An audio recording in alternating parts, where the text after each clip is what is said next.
नमस्कार, news nation का digital live देख रहे हैं आप। आपके साथ मैं हूं रंजना सिंह राठौर। नमस्कार, मैं हूं आपके साथ रोमिता तिवारी। झारखंड में आज विधानसभा चुनाव के लिए वोटिंग जारी है और 3 बजे तक जो वोटिंग परसेंटेज है वो 59% रहा है। इसके अलावा महाराष्ट्र में विधानसभा चुनाव होने वाले हैं, वहां पर समीकरण कैसे हैं, वहां पर 23 नवंबर को किसके सिर पर ताज सजने वाला है, इसको लेकर तो बात करेंगे ही। इसके अलावा 10 राज्यों के 31 सीटों पर जो उपचुनाव हो रहा है उसको लेकर भी आज हम बात करने वाले हैं। रोहन भी हमें ज्वाइन कर रहे हैं इस चर्चा में। और सबसे पहले देखिए, थोड़ा समीकरण आपको बता देते हैं। झारखंड में जो इस वक्त विधानसभा चुनाव हो रहा है, 43 सीट्स पर इस वक्त वोट कास्ट किए जा रहे हैं और इसमें 683 उम्मीदवार जो हैं उनकी किस्मत का फैसला होने वाला है। लेकिन सबसे ज्यादा रोहन उस सीट पर नजर है जहां पर खुद चंपई सोरेन चुनावी मैदान में। रोमिता, देख लीजिए, झारखंड में आज चुनाव हो रहे हैं, पहले चरण की वोटिंग है और महाराष्ट्र में भी 20 नवंबर को वोटिंग है। कल मैं पीएम मोदी का बयान सुन रहा था, अभी पीएम मोदी रैली कर रहे थे संथाल रीजन में, लेकिन कल मैं उनका बयान सुन रहा था। उन्होंने कहा कि झारखंड में जेएमएम और कांग्रेस ने आदिवासियों को सिरे से नकार दिया है और जो घुसपैठिए हैं, जो बांग्लादेशी घुसपैठिए हैं, उनको कहीं ना कहीं ज्यादा प्रायोरिटी दी जा रही है कहीं ना कहीं। तो ये जो आदिवासी जो है ना और पिछड़े वर्ग के जो लोग हैं, कहीं ना कहीं मुझे लगता है कि न सिर्फ झारखंड बल्कि महाराष्ट्र में भी ये बहुत अहम रोल प्ले करने वाले हैं। और जिस तरह से ये चुनाव अल्पसंख्यक वर्सेस बहुसंख्यक हो चुका है, तो ये तो अपने आप में आप देख ही रहे, एजेंडा क्लियर हो गया है। लेकिन पीएम मोदी का वो बयान आदिवासियों को लेकर, फायदा किससे होगा, ये भी बड़ा सवाल बना हुआ है क्योंकि जब चुनावी रण में तमाम पार्टियां होती हैं और अब चुनाव के जो लोकल मुद्दे होते हैं, ग्राउंड जीरो के मुद्दे होते हैं, उनसे कुछ अलग मुद्दे हमें देखने को मिलते हैं। इसमें एक बड़ा मुद्दा जो आपने इसको जिक्र किया, अल्पसंख्यक वर्सेस बहुसंख्यक, फायदा से होगा किसको, वाकई ये बड़ा सवाल फिलहाल बना हुआ है। फायदा जाहिर तौर पर रंजना, आप देख लें, बीजेपी अभी तक कभी भी इतने मुखर तौर पर बीजेपी ने कभी हिंदू कार्ड नहीं खेला था, लेकिन अब प्रो होकर बीजेपी इस बार सामने आई है। और लोकसभा चुनाव के नतीजे हों, चाहे हरियाणा विधानसभा चुनाव के नतीजे हों, उसके बाद बीजेपी ने कहीं ना कहीं अपनी जो रणनीति है, जो गेम ट्रैक है, खेलने का तरीका जो है वो बदला है और इस बार हमें वो देखने को मिल रहा है। लेकिन झारखंड में आप खास तौर पर देखें रोमिता, कि बीजेपी, चाहे पीएम मोदी हो चाहे अमित शाह हो, बीजेपी के जितने भी दिग्गज नेता हैं, झारखंड में जब वो रैलियां करते हैं तो वो कभी भी हेमंत सोरेन पर, मौजूदा सीएम पर डायरेक्ट अटैक कभी नहीं करते हैं। वो जेएमएम पर अटैक करते हैं, जेएमएम के भ्रष्टाचार को लेकर तमाम वो बातें कहते हैं, लेकिन हेमंत सोरेन पर कहीं ना कहीं नहीं अटैक करते हैं। बिल्कुल। देखिए, ये जो कोशिशें हैं हिंदू कार्ड खेलने की, वो बीते विधानसभा चुनाव में जिस तरीके से कई राज्यों में नुकसान हुआ बीजेपी को और कई राज्यों में फायदा हुआ, उसके बाद ये रणनीति तय की जा रही है। पिछले बार के अगर आप विधानसभा चुनाव के नतीजों की बात करें तो जेएमएम को 30 सीटें मिली थी और बीजेपी को 25 सीटें मिली थी। इसके अलावा कांग्रेस और आरजेडी को जो सीटें मिली उसके साथ जेएमएम ने वहां पर सरकार बना ली थी। लेकिन इस बार राह कितनी मुश्किल होने वाली है हेमंत सोरेन के लिए, खास करके बात करनी होगी। नवीन हमारे साथ, हमारे वरिष्ठ सहयोगी भी जो है वो जुड़ रहे हैं। नवीन जी, आपको लगता है कि इस बार जो झारखंड का चुनाव है, जिसमें शिबू सोरेन जो है वो एक तरीके से हेल्थ इश्यूज की वजह से नहीं है, और जब से झारखंड राज्य का गठन हुआ है तब से अब तक हमने देखा कि कई चुनावी रणनीतियों में उनकी भागीदारी रही, लेकिन इस बार नहीं है। आपको लगता है इस बार हेमंत सोरेन के लिए चुनाव सर्वाइवल के लिए चुनाव है, सर्वाइवल का बड़ा सवाल है उनके सामने? ये चुनाव पहला चुनाव है जो हेमंत सोरेन सिर्फ अपने दम पर लड़ रहे हैं, केवल वो फेस है। शिबू सोरेन राजनीति में एक्टिव नहीं है। पिछली बार शिबू सोरेन की विरासत को आगे ले जाने का काम, हालांकि बैटन उनके पास आ गई थी पिछले चुनाव में ही कि वो मुख्यमंत्री बने, लेकिन इस बार क्योंकि सारा दौरोमदार उनके ऊपर है। दूसरी बात, आदिवासी फेस की जहां तक बात थी, तो अब वो भी आप देखिए कि बाबूलाल मरांडी वहां चले गए हैं बीजेपी में, और इनके खुद के जो इन्होंने अभी सीएम बनाए थे, तो वो भी अब बीजेपी, चंपई सोरेन वो भी बीजेपी में चले गए। दूसरी बात, ओबीसी का जो फैक्टर, जो एक गणित लेकर के बीजेपी कई राज्यों में चल रही है, उसको एक बड़ा जो है, उन्होंने एक मिसाल दी थी जब रघुवर दास को यहाँ सीएम बनाया था। तो उनके पास भी अब इस वक्त जो है वो कई कार्ड है खेलने के लिए। और यहाँ भी अभी तक जो है शिबू सोरेन या हेमंत सोरेन की जो पार्टी रही, वो अपने आप को आदिवासियों की सबसे बड़ी पार्टी कहती रही है और शुरुआत भी वहीं से निकले, जो भी नेता वहां से निकल करके अलग अलग धड़ों में गए। तो अब इनके लिए ये चैलेंज है कि यहाँ पर कांग्रेस उनके साथ तो है, लेकिन बीजेपी के जो पाला है, जो बीजेपी की तरफ जो है इस वक्त एक एज दिखाई दे रहा है वहां पर, क्योंकि कई बार एक तो सीएम फेस बदलना, दूसरा जो है उनको खुद को जेल जाना, वो थोड़ा सा उनके लिए थोड़ा सा नुकसानदायक हो ये गया। 2 बड़े मुद्दे आप मानते हैं। बिल्कुल। और इसके अलावा भी नवीन, महाराष्ट्र की भी अगर हम बात करें, चूंकि मुद्दों का आपने जिक्र किया है, महाराष्ट्र में भी चुनाव होने हैं, ऐसे में आज ही जिस तरीके से अलग अलग वीडियोस सामने आए, हेलीकॉप्टर चेकिंग हो या बैग चेकिंग हो, क्योंकि विपक्ष ने भी इसको भरपूर तौर से उठाया और उद्धव की तरफ से ये बयान भी दिया गया कि सिर्फ विपक्षी नेताओं के हेलीकॉप्टर्स चेक होंगे, बैग चेक होंगे। आपको लगता है कि वाकई इस तरीके के मुद्दे भटका सकते हैं कहीं ना कहीं मैंडेट को? क्योंकि अभी तक जो सर्वे भी सामने आ रहे हैं उसमें भाजपा सहयोगी महायुति गठबंधन जो है उसको बढ़त मिलती हुई नजर आ रही है। उससे पहले भी अमित शाह के जो बयान रैलियों में देखने को मिली हैं और जो कॉन्फिडेंस देखने को मिला और जहां पर वो कह रहे हैं कि एक बार फिर से फडणवीस की सरकार को देखना चाहते हैं और लोग वापसी लाना चाहते हैं, आपको लग रहा है कि ये मुद्दे वाकई हेल्प करने वाले हैं? देखिए, फडणवीस को लाने की बात रही, अभी तो ये तय नहीं हुआ महायुति में भी कि एकनाथ शिंदे ही मुख्यमंत्री होंगे या फडणवीस मुख्यमंत्री होंगे। हाँ, बीजेपी की तरफ से आवाजें जरूर आ रही हैं कि फडणवीस को कमान दी जाए, लेकिन एकनाथ शिंदे, मैं आपको ये बताऊं कि इस पूरी महायुति के अंदर अगर आप कहीं से भी एक फायदा कहीं से दिख रहा है अगर महायुति को, तो उसका सबसे बड़ा रीजन एकनाथ शिंदे ही है।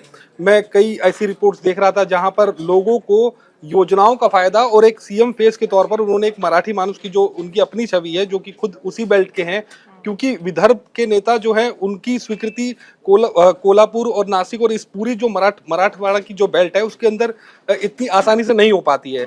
एकनाथ शिंदे की एक इमेज ऐसी है कि मराठी नेता, वो क्योंकि शिवसेना के रहे हैं शुरू से और एक मराठी मानुस की उनकी छवि मानी गई है, तो उस वजह से जो है कई उनकी योजनाएं ऐसी रही है, जैसे लाडली बहना योजना का काफी वहां तारीफ हुई है। तो जो हम ये सोच करके चल रहे थे कि बगावत जो हुई है उसका नुकसान कहीं ना कहीं होगा महायुति को, वैसा कुछ दिखाई नहीं दे रहा है। दूसरी तरफ आप देखेंगे मुस्लिम समीकरणों को भी पाटने के अंदर एनसीपी जो है, अजीत पवार गुट, उसने काफी हद तक बहुत अच्छा काम किया है वहां पर। जैसे नवाब मलिक को वो अपने धड़े में लेकर के आए और नवाब मलिक को उन्होंने अबू आजमी के खिलाफ मैदान में उतार दिया। तो कई ऐसे फैक्टर्स हैं जिसमें हमें लगता है कि महायुति को थोड़ा सा एज वहां दिखाई दे रहा है। बिल्कुल रोहन, लेकिन एक समझने वाली बात यहाँ पे ये भी होगी कि जब घोषणा पत्र जारी किया गया था तब भी, अब देखिए, पार्टी का शीर्ष नेता अमित शाह जब इस तरीके की बातें करते हैं तब भी उन्होंने बोला था कि आप जीत के बाद जो घटक दल होंगे वो तय करेंगे, यानी कि वो एक नाम खुल के नहीं कह रहे थे। और अमित शाह को जाना जाता है अपनी मुखर शैली के लिए कि वो बहुत क्लियर कट बात करते हैं। और फिर जब संगौली में पिछले रविवार उन्होंने रैली की थी और वहां भी उन्होंने कह दिया कि एक बार फिर से महायुति और फडणवीस की वापसी जनता देखना चाहती है, तो कॉन्फिडेंट तो है ही, लेकिन कहीं ना कहीं इशारा कर रहे हैं कि वो बिहार वाली बड़े भैया वाली राजनीति यहाँ नहीं चलेगी। देखिए रंजना, यहाँ दो चीजें, दो थ्योरीज अगर हैं वो दो समझा दूं मैं तो। बीजेपी ने, अमित शाह ने फॉर्मूला पहले ही वहां क्लियरली रख दिया, वो हमने डिस्कस भी किया था कि जिस भी पार्टी की सीटें ज्यादा आती है महायुति में, सीएम उसी का होगा, सीएम फेस वही बनेगा। तो बीजेपी इस लिहाज से फेवरेबल फैक्टर्स उसके फेवर में फैक्टर्स जो है, इसलिए भी क्योंकि ज्यादा सीटें उसके कोटा में है। एकनाथ शिंदे की पार्टी शिवसेना गुट और अजित पवार की एनसीपी गुट, उसके खाते में सीटें पहले से ही कम है। तो एक तो ये फेवरेबल फैक्टर हो गया। दूसरा फैक्टर, तो इस फैक्टर में देवेंद्र फडणवीस, अगर बीजेपी को ज्यादा सीटें आते हैं तो वो सीएम बन सकते हैं। लेकिन दूसरा फैक्टर क्या, एकनाथ शिंदे के सीएम बनने के कितने चांस हैं? चांस इसलिए बढ़ जाते हैं क्योंकि कुछ एक्सपर्ट्स, कुछ जो वहां पे हमने ग्राउंड रिपोर्ट्स देखे, उसके मुताबिक ये कहा जा रहा है कि उद्धव ठाकरे गुट की जो शिवसेना है वो अगर चुनाव में बेहतर प्रदर्शन नहीं कर पाती है तो आने वाले समय में हमें ये भी देखने को मिल सकता है कि शिवसेना उद्धव गुट में फिर एक बार टूट हो सकता है, कहीं ना कहीं फूट पड़ सकती है। महाराष्ट्र की राजनीति में शिवसेना अपने आप में एक आइडियोलॉजी, एक विचार है, और अब वहां कंपटीशन ये है कि उद्धव बनाम एकनाथ शिंदे, कौन बड़ा शिवसेना, कौन बाला साहब ठाकरे की राजनीतिक विरासत को आगे लेके जा रहा है। चुनाव में भी देखने के लिए मिला कि वहां पर उद्धव गुट के साथ और एकनाथ शिंदे गुट के साथ जिस तरीके से चुनावी नतीजे सामने आए, वो उसमें भी ये नैरेटिव सेट हुआ था उसमें, लेकिन एज मिला उद्धव ठाकरे को। यही सवाल, लेकिन विधानसभा चुनाव के अंदर इसी से जुड़ा सवाल है मेरा कि आप क्या समझते हैं कि लोकसभा चुनाव में जो चुनावी नतीजे रहे थे वो रिपीट हो सकते हैं क्या विधानसभा? मुझे नहीं लगता, समीकरण बिल्कुल बदले हुए हैं। लोकसभा चुनाव के अंदर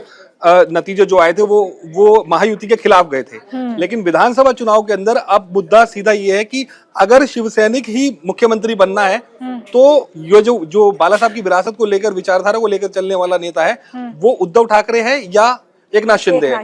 तो उस चॉइस में जो उस विचार का व्यक्ति है, जो मराठी जनमानस है, जिसके दिमाग में, जो हमेशा से शिवसेना को वोट देता है, उसके दिमाग में कहीं ना कहीं एक एज एकनाथ शिंदे के लिए जरूर दिखाई दे रहा है। क्यों? क्योंकि उद्धव ठाकरे अपने मतलब जब से वो कांग्रेस के साथ गए तो ये प्रचार हुआ कि कांग्रेस के साथ उनको नहीं जाना था। इससे शिव सैनिक बहुत बड़ी संख्या में नाराज थे। वोट बैंक नवीन जी ये भी होगा जो सिंपैथी वोट बैंक होगा, आपको लग रहा है कि उसका झुकाव उद्धव ठाकरे की तरफ होगा?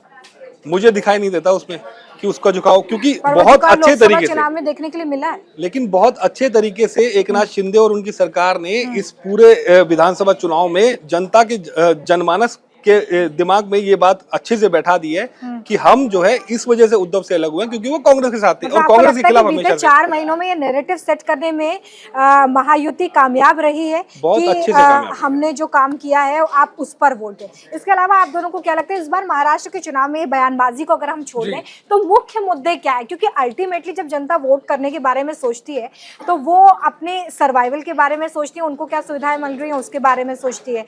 तो क्या इस बार किसानों का बड़ा मुद्दा होने वाला है क्या? जिस तरीके से सोयाबीन, कपास और अन्य अनाजों की हम अगर बात करें तो वहां पर किसानों की नाराजगी भी सामने आई थी, वो एक बड़ा मुद्दा हो सकता है क्या? या मराठा वर्सेस ओबीसी का जो आंदोलन था, आरक्षण का? रोमिता, सबसे बड़ा मुद्दा आरक्षण ही है और कहीं ना कहीं मुझे लगता है कांग्रेस के दिल में जो था वो बाहर आ गया है इस बार। और मुस्लिम आरक्षण की जो बात कर रहे हैं, इसे बीजेपी किस तरह से अपने पक्ष में भुनाने में कामयाब हो पाती है देखना सबसे दिलचस्प होने वाला है। क्योंकि जाहिर तौर पर 49% से ज्यादा आरक्षण दे नहीं सकते आप, तो मुसलमानों को जो 10% आरक्षण देने की बात हो रही है, ओबीसी कोटे या SC/ST कोटे से ही कांग्रेस देने की बात कर रही है। इसको जाहिर तौर पर बीजेपी अपने पक्ष में भुनाने की कोशिश करेगी और फायदा लेने की कोशिश करेगी। साथ ही साथ SC/ST में क्रीमी लेयर का जो हमने देखा हरियाणा में, जिसे अब लागू भी कर दिया गया है, वो सबसे ज्यादा फेवरेबल साबित हो सकता है, जिसकी चर्चा कोई नहीं कर रहा। नवीन, आप भी सहमत होंगे, चर्चा कोई नहीं कर रहा है, मगर अंदर ही अंदर जिस तरह से ST समुदाय और SC/ST समुदाय अपने आप को बीजेपी से जुड़ता देख रही है, बीजेपी उसके लिए आवाज उठा रही है, वहीं राहुल गांधी और कांग्रेस पार्टी कहीं ना कहीं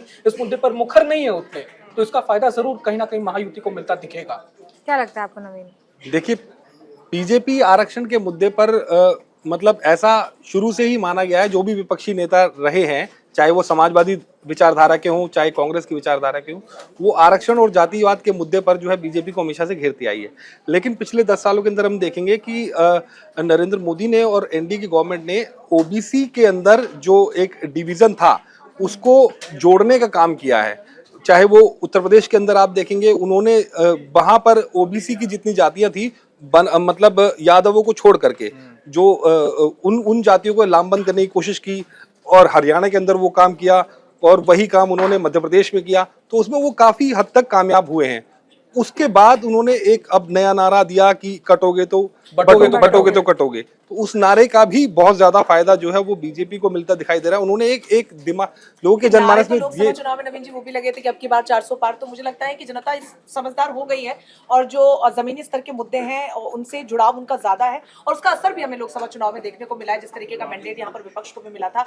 क्योंकि अब जब प्रधानमंत्री इस तरीके के नारे देते हैं या फिर अब CM योगी भी नारे देते हैं, हालांकि खड़गे ने कल खुला मल्लिकार्जुन खड़गे बोलते हुए नजर आए कि साधु की भाषा नहीं हो सकती, और मुझे लगता है कि ये जो इम्पैक्ट होता है कि एक एक्शन आता है और उसका एक रिएक्शन आता है, वो जनता को समझ में आता है। लेकिन उसका जवाब योगी जी ने दिया बाद में। उन्होंने इसका जवाब दिया और पूछा खड़गे जी से कि आप ये बताइए कि आपके घर को किसने जलाया था। उसके लिए उन्होंने उनका नाम भी लिया और उस सरकार जो उस दौरान शासनकाल था उनको दोषी बिठा रहा है, और ये बात उन्होंने कही। खुद कह रहे हैं कि बटेंगे तो कटेंगे, तो महाराष्ट्र में नहीं चलेगा, इस तरह की राजनीति महाराष्ट्र में नहीं चलती। मुस्लिम वोट बैंक को भी तो साधना है, उन्हें गैप को फिल करना है। वही नवाब मलिक जो सबसे कद्दावर नेता शरद पवार के माने जाते थे, जो हर मुद्दे पर जो है प्रेस कॉन्फ्रेंस करने के लिए सामने आते थे, जो ओपन चैलेंज करते थे बीजेपी के नेताओं को, वही नवाब मलिक अब बीजेपी के पाले में खड़े हैं, मतलब अजीत पवार के साथ खड़े हैं, और अजीत पवार खुद उनके लिए कैंपेनिंग कर रहे हैं, दिया और बेटी को भी दिया, उनको भी दिया। बताया यही जा रहा है कि बैकडोर से वो उसको सपोर्ट भी करेंगे। तो देखिए, महाराष्ट्र की राजनीति, इसके अलावा 10 राज्यों की 31 जो सीटें हैं वहां पर उपचुनाव भी, और ऐसे में कई लोगों की किस्मत तो दांव पर है, लेकिन सबसे ज्यादा जो नजरें हैं वो मुझे लगता है कि वायनाड सीट पर होंगी। नवीन जी बिल्कुल, वायनाड सीट जो है वो अब प्रियंका गांधी की राजनीति में एंट्री होने वाली है। मतलब लोकसभा एज अ पार्लियामेंटेरियन वो जो है पहली बार चुनाव लड़ रही हैं, और मुझे लगता है कि ये चुनाव उनके लिए बिल्कुल वैसा ही है जैसा कि रायबरेली या अमेठी का चुनाव होता था। मान के चल रहे हैं। मुझे ऐसा लगता है कि एक सेफ सीट है, और जो है इसमें कोई मुझे नहीं लगता कहीं से दिलचस्प होगा कोई मुकाबला होगा। चेहरा जीतता है, नारे जीतते हैं, या वाकई में जो जमीनी मुद्दे हैं वो इन तमाम चीजों पर भारी पड़ते हैं, ये देखना बहुत दिलचस्प होगा। तस्वीर साफ हो जाएगी जब मतगणना होगी। फिलहाल के लिए डिजिटल लाइव में बस इतना ही। तमाम बड़ी खबरों के लिए आप जुड़े रहिए न्यूज़ नेशन। न्यूज़ नेशन अब व्हाट्सएप पर खबरों के ताजा अपडेट के लिए न्यूज नेशन के इस QR कोड को स्कैन करें।